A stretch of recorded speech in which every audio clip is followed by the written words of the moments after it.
Hello, I'm Joe Abercrombie, and I'm here with Séries da TV.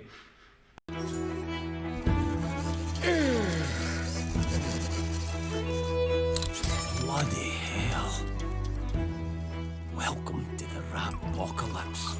Hi Joe, it's a pleasure to meet you. I'm a big fan of your work. Thank you. And it's from my first question to you. It's about one of your most famous work, your Love and the Robots episode. Oh yeah, That's racing. Can you tell us a little bit what I'm about mostly known for. how was your experience and everything related to the episode?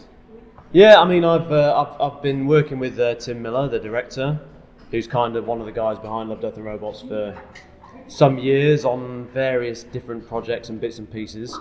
And so he asked me if I wanted to adapt one of those stories. They're generally based on short stories by science fiction and fantasy writers of various kinds. They have some others that are originals of one sort or another, but often based on short stories. So that particular one was adapted from a Neil Asher short story, who's a British sci-fi writer that I know a little bit from other things as well. So it was really good fun to do, and it's a very, it's I think a 6 minute piece, 5 or 6 page script. So very quick to do, a lot of fun to do, and I've done quite a lot of script work at one time or another, but that's the first thing that's actually been made.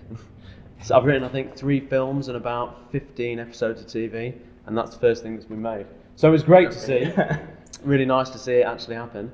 And it's amazing how those pieces, and on Netflix generally, you get to the end of an episode and you have kind of half a second to hit the button if you want to see the credits, right? Otherwise it immediately goes to on the next one. Yeah, but I was amazed by the number of people who said, "Oh, I saw your name on."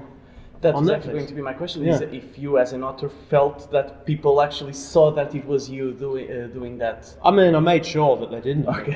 as widely as possible. Obviously, my mum was telling people very widely, and she's got a big reach. So I think people did hear. But yeah, I mean, people have sort of noticed and asked me about it a bit. I suppose it's kind of a little thing, and obviously a very brief piece. But it was great to do. Yeah. Okay, but now moving on to your actual more famous work. Absolutely, of course. Although the episode was actually one of the best from that season, and I think the best myself. Just humbly would make that suggestion. Yeah. So if someone is going to watch this, or some people here who haven't read First Law yet, how would you sum First Law, and how would you sell it to them? How would I sell it to them? Well, I suppose it's in a way classic epic fantasy, but with a gritty, character-focused style. Lots of shocks and surprises, and probably a fair bit of violence along the way. And I suppose I'd recommend it for fans of J.R.R. Tolkien, George Martin, and any other highly successful fantasy author whose readers I might be able to steal. You said about character work and violence, and those are 2 of your most known traits about everyone. As a person, as well as a writer, yeah. The violence, maybe, the characters, I don't know. Even the first book, the general review of the first book is great, but it's mostly about character work. Do you think that this is one of your biggest things when you write a book? You focus on character, and then everything else comes as second? Yeah, I mean, I think so. When I'm writing, and certainly when I was writing those first books, I wasn't thinking about it in that way. I was just kind of doing whatever felt instinctively right. But those are the sorts of books that I've always really responded to myself. The ones that have a really vivid voice and a powerful central character. And I think really characters are, for me anyway, the heart of anything, whether it's any sort of storytelling, TV or film or video games or books. It's the people and the central people that you really react and respond to.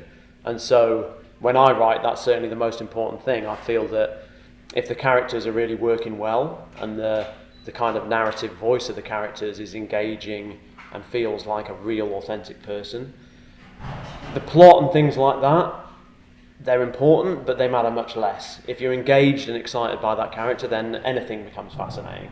Whereas if the central character is dull and lifeless and, cliched and familiar, then any plot becomes a little bit dull as well, The sun has come out finally in Lisbon.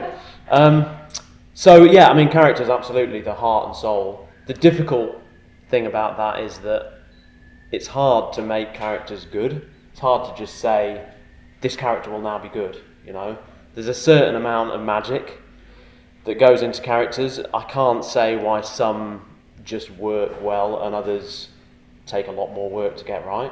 I wish I had that secret, because then it would be a lot easier. I think you do, even if you don't know how to explain it, because there are a lot of fantasy, as a lot of authors already very well known, but you hear with all of your characters from the first trilogy to the standalones to the second to the Age of Madness, but some shine more than others, and I think like a fan favorite, it's Glocta. Yeah.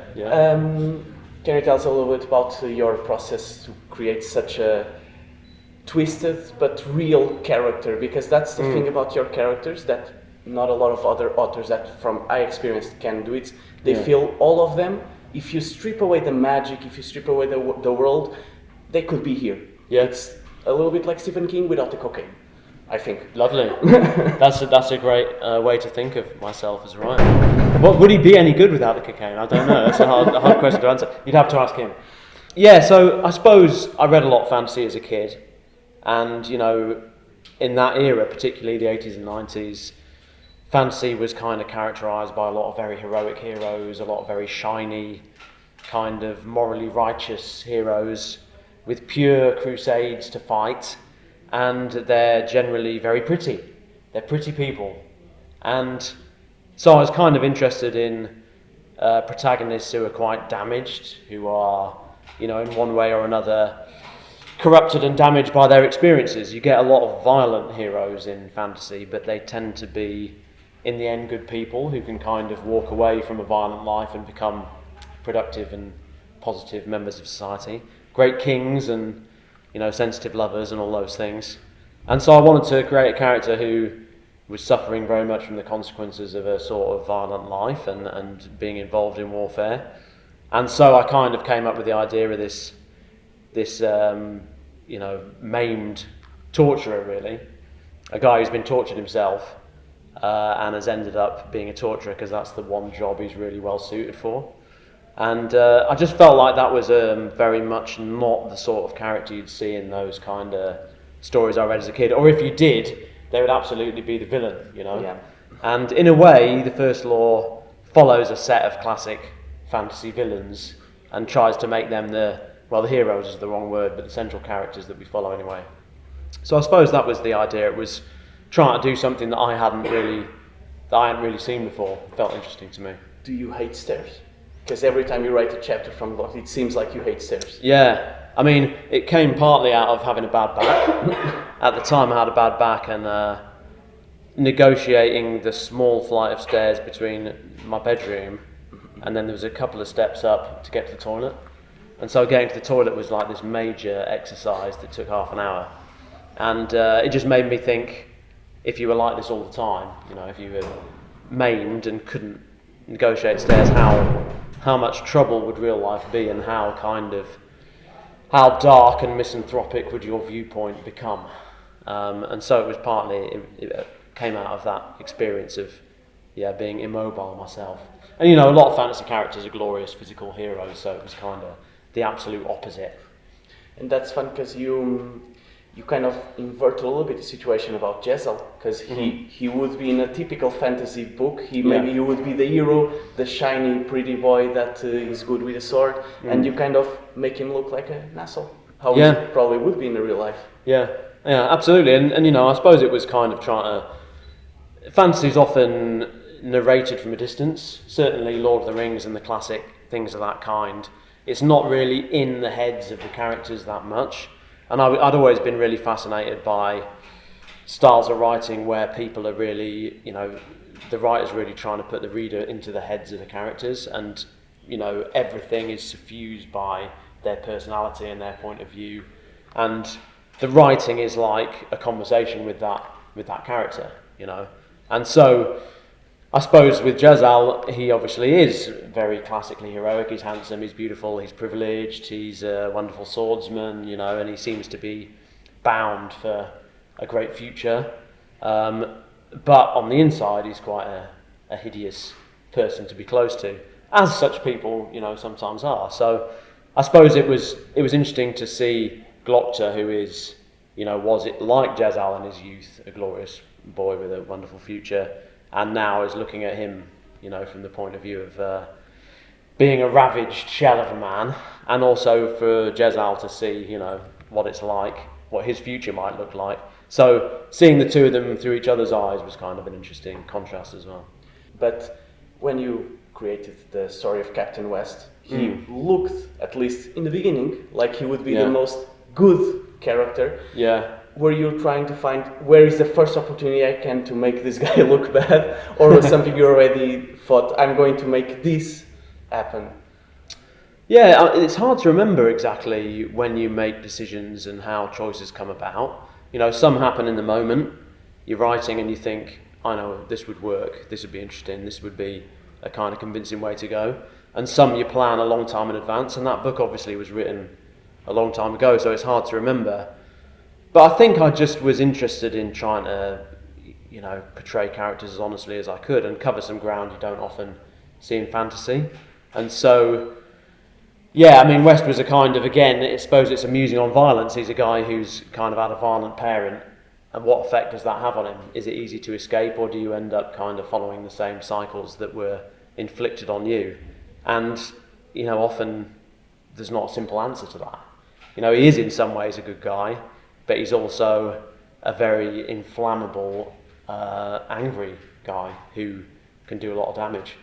And it's contrasted with Jezal again, who's fundamentally quite a deeply unpleasant person, but at the same time he doesn't really do anything awful. He's actually, basically his heart is more or less ends up in the right place, despite him being incredibly arrogant and superior, So I suppose there's questions about who's the better guy, the one who has good motives but in the end is kind of rageful and does a lot of damage, or the one who has kind of slightly unpleasant motives but fundamentally is just about okay. I'm always interested in those questions.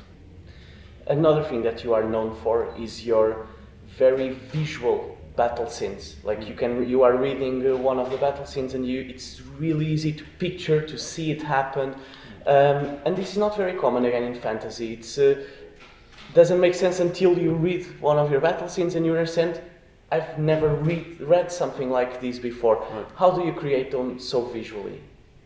Yeah, it's interesting. I suppose I think of the approach in a way as being the same, which is to kind of really get into the heads of the people and make sure you're, narrating from their experience. So to me, the kind of technical details of when the charge happens and, what weapons are used and what moves are occurring are far less interesting than the kind of emotional experience. And I think particularly if you're writing from the point of view of a relatively inexperienced green person who's kind of being drawn into this, drawn into the action, drawn into the violence, the experience is chaotic and crazy and wild and full of strange details and weird random chances that are happening. And so for me, an action scene is about trying to get across the experience of being stuck in the midst of it. And I suppose I try and take, if I'm writing a big battle scene, I try and take a few different points of view on it. Perhaps a more experienced person looking down, an inexperienced person caught up in the midst. So you can get a variety of different viewpoints, an overall sense of what's happening, and then a sense of the feel of being right in the midst. But trying to always remain anchored in the kind of experience of those people. That would make it easier if you ever work for an adaptation to either a movie or a TV show. If nothing like that is already on the way, do you think you would prefer to see it as a trilogy of movies or a TV show where you'd have more time to explore? It's a question that has been considered many times. I think some books are naturally quite well suited to TV. Before Game of Thrones happened, I think no one really considered fantasy as a TV medium or epic fantasy of that type. But that obviously proved that it's a very workable concept, and the TV format gives you a lot of time to develop characters and to, take some time, let plots unfold, and these are big, complicated books with lots of characters in generally, so it's a very good format for that purpose. But I think film's interesting too, and it offers you a different toolbox in a way. You have to be much quicker, much more economical, you have to, if you're adapting a big book for film, you have to really ask some tough questions straight away about what can we keep and what can we not. There's a temptation to ram everything in and get little bits of everything, but nothing that's terribly satisfying. It's better to pick one central thread, or 3 perhaps, and really focus on those and make sure you're paying off. You're chewing what you bite off, if you like. So film's harder work for adaptation in a sense, but I think it offers a different set of advantages, really. And perhaps, Lord of the Rings in a way was the last set of fantasy films that really landed, for me anyway. And so it may be time for something new, a new kind of vision for fantasy on film, whereas I think, Game of Thrones, especially with House of the Dragon happening, it feels like that still very much dominates the conversation in TV. So they both offer great opportunities. I think as well, from a kind of marketing standpoint and support of the books, film gives you a sort of little burst of attention. TV, in the way that it sort of lives on a little bit in the conversation, is possibly better for promoting books. Which is nice. I like selling books. It's a good thing. After the standalones and Age of Madness, do you have any ideas of ever coming back to the First Law world? Yeah, I mean, absolutely. I've always been someone who doesn't have a huge amount of ideas. I don't necessarily have loads of books waiting to be written. A huge attic full of ideas ready to plunder. I tend to work up one thing at a time. And, I don't necessarily write a lot of different worlds. My worlds are mostly a kind of stand-in for our world, really. So I don't feel the need to create new worlds with every book that I write. I'm quite happy to come back to the First Law one and, work in that world and use the characters that are still there, and I quite like having all that stuff on the shelf you can pick up and use again if you need to. So I think I'll definitely come back to that world over time, depending on what else happens. I'm working on something else at the moment, because you don't want to become too bogged down in one world or one approach. But I think I will come back in due course. Yeah. Whatever else you're working on is something you can already tell, or not yet? I mean, a little bit. It's called The Devils at the moment. That's the current working title anyway. And I don't know exactly how to describe it. It's kind of a weird project. It was intended to be sort of lighter and easier to get in and out of, because something like The Age of Madness, which is 3 big books, lots of characters, lots of connections to other books, lots of complicated plot to think about across 3 whole big books. It's hard to dip in and out of that. You've got to have your head in the game, remember what's going on, what's happened in the past. Whereas at the moment I've got various other bits and pieces going on, so I wanted to write something I could kind of easily come in and out of and make some progress on. And I described it to someone not long ago, and they said, oh, so it's like a kind of papal suicide squad. And I said, no, actually, yes, it is kind of like that. So that's how I'm describing it now, as a lift pitch. The Pope keeps a load of monsters in the basement to deal with the problems that the righteous are not suited to deal with. That's kind of the rough pitch.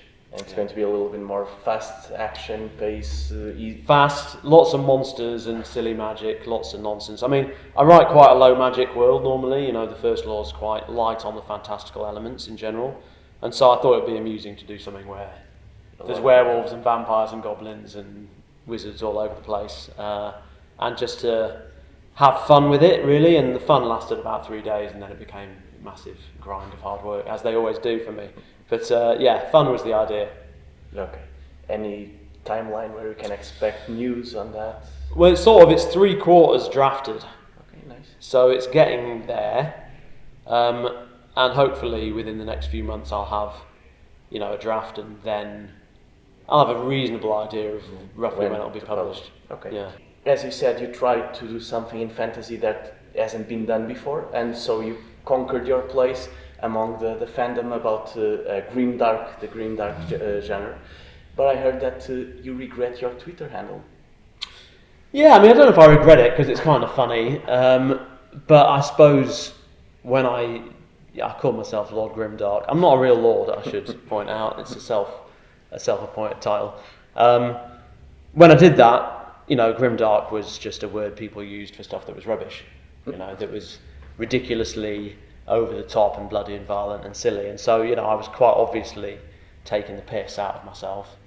But now, of course, people have started using Grimdark to describe a style of fantasy they like. And so it now looks as though I've proclaimed myself lord of this subgenre, which was not at all the intention.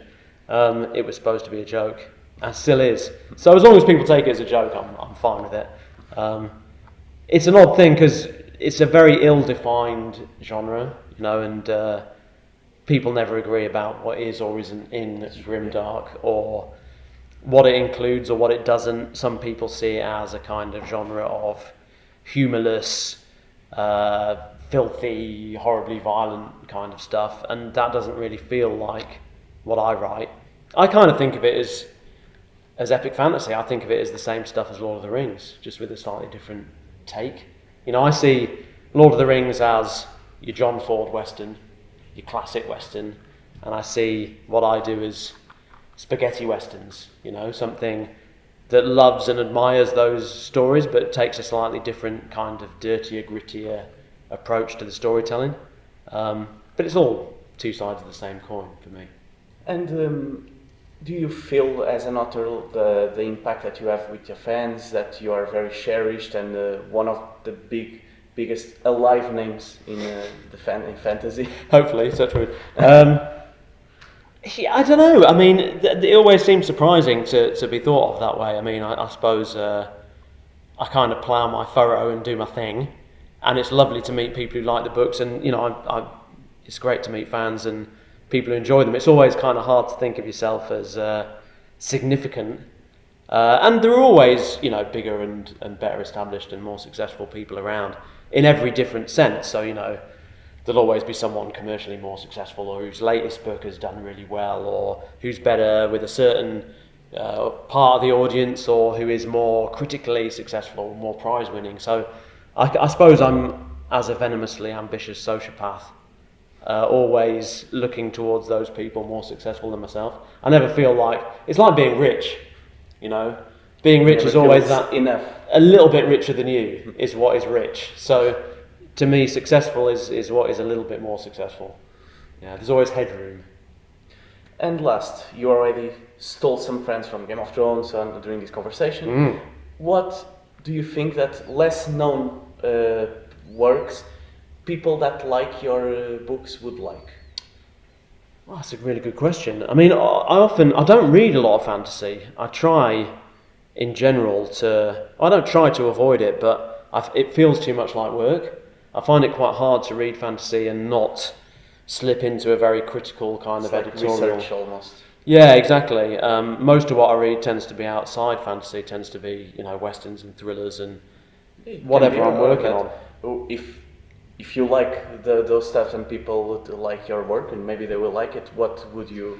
Well, something I read recently that I enjoyed a lot was Jay Kristoff's Empire of the Vampire. I'm not sure if you're familiar with him. So Jay's a guy that I've known for years. I met him when I was out in Australia a decade ago, and he came over to the UK recently, and I did a event with him. I kind of hosted, which was nice. I was asking the questions, so that was a nice change of pace. And I like that book a lot. I thought that was kind of gritty and dark and a lot of fun. My cup of tea, generally speaking. So that's what a recent fantasy book that I'd recommend, certainly. A lot of what I read tends to be weird, specific stuff, you know, related to what I'm working on at the time. So I've read a lot of strange books about saints and relics and the early Catholic Church recently, which I probably wouldn't rush to recommend. Okay, thank you very much. That was our questions.